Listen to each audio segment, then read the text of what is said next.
ก็วิวเกมนะครับเกมตั้งแต่หัวเช้าตอนนี้เที่ยงแล้วยังเกมอยู่เลย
วได้ไปค้ำรุดเจอ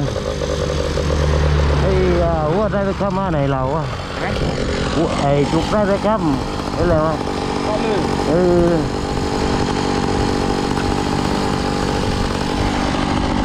เกี้เรื่อยๆไปก่อนว่าไม่รู้เกี้ได้ไหมไปเรื่อยๆก่อนไม่รู้เอ้ยเฮ้ย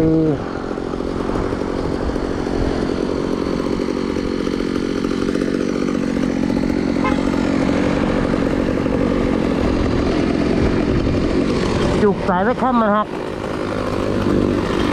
จุกสายไปค้ำมันหัก ฮะ ไอ้จุกสายไปค้ำเห็นยัง อะไรครับ มันหัก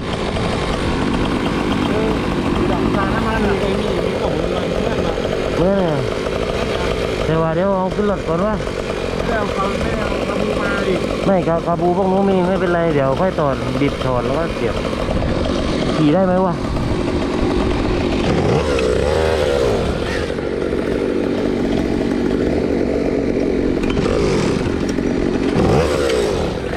โอ้ยไม่น่าขึ้นรถดีกว่า